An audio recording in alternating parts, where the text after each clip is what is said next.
I was raised in Chicago as a Roman Catholic, was raised in a pretty tough neighborhood on the northwest side of Chicago. When my mother was carrying me, it was when my mom and my dad split. So when I was born, he wasn't there. As I got a little bit older, 3, 4, 5, of course I had the inevitable questions. And as I got a little bit older, I kind of internalized the feeling that maybe, some kids will think you chased your parent away. And being raised Roman Catholic, I never really learned a lot about God. I learned about the formalities, the rituals of being a good Catholic, but I never really learned a lot about relationship with Jesus. Growing up in the neighborhood that I did, seeing all the bad things that happened, went on in my neighborhood. It was a very rough neighborhood. I always believed that there was a God, but at that time I sometimes doubted his wisdom because I saw people hurting people all the time. One of our really good close friends, Jane, she was engaged to this gentleman from Britain, and when their relationship broke up, she joined a 12-step group for overeating because she was so hurt about the breakup. And she called us one day from New Jersey, said, "I'm coming back to Chicago and I'm a Christian now." And as I would talk to Jane, she realized that questions I was asking, there was a certain yearning, a little searching in my heart. By her walk alone, I realized she's really got something going on here. I want to get more into this. So I started reading the Bible a little bit. Started attending a huge mega church up in Chicago called Willow Creek. I actually went the first time with Jane because I was afraid to step in the doors. I literally thought my tongue was going to burst into flames because I thought, I'd been pretty much kind of a party animal my whole life.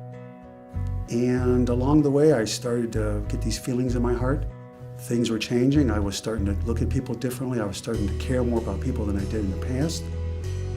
I realized one day I wake up and there's that funny little still voice that I've been told that you'll hear every once in a while, and there was that still voice in my head that just said, I'm sitting there having breakfast, and it said to me, "Mike, you've been forgiven, now you have to do some forgiving." And the one person I immediately thought of was my dad, John.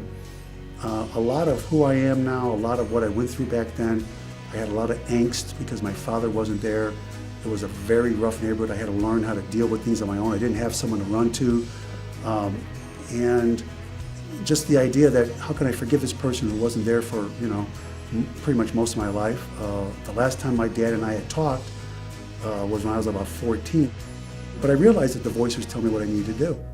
So I reached out to Cal, and I reached out to Brad, who was our youth pastor at the time, and I mentioned to Cal that I was going to look for my dad, and the internet's a wonderful place. I was able to find him with one of these little locating people kind of websites, and just so happened that Cal and Brad were going out to Arizona, to Phoenix, for a pastoral conference. And this just further cemented my belief, this is not a coincidence. God wants me to reach out to my dad.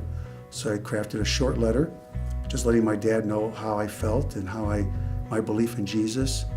My being forgiven was leading me to forgive him. Now, of course, I was putting myself out there on a limb because my dad, who I felt walked away from me years ago, might have done it again. But I figured all I can do is follow my heart, follow the feelings that Jesus was putting in me. And if my dad decided that he didn't want to, talk to me, then I did all I could do, and then I have a clear conscience. Cal and Brad go to my father's house. Cal called me after they left and said, "We talked to your dad for a while," and he seemed pretty shook up by the letter, and he was very, it was kind of a surprise, of course. And then within about 15 minutes after that call from Cal, I got another phone call, and I knew instinctively it was my dad. And we talked for a while. We talked to his wife for a while, and we just started talking little by little. It took a great deal of courage for him to author that letter. And that letter from my son conferred upon me a gift of monumental proportions. Because now when I look in the mirror, I can say, I am a father. Because he's given me that gift. Since then, we've kept on talking, we've kept on writing letters, and my dad has been visiting us now in Springfield. It's going to be 2.5 weeks now that he's been with us, and we're seriously looking at the possibility of my dad moving to Springfield so he can spend the last good years of his life with us. It's funny how the Lord works. It's kind of funny which tribulations and trials he's taken us through, but as I've learned from the Bible, the trials he gives us just makes us stronger and makes our faith stronger. And I've found that all this that I've had in my life now is only because I realize that I have to forgive what I've been forgiven.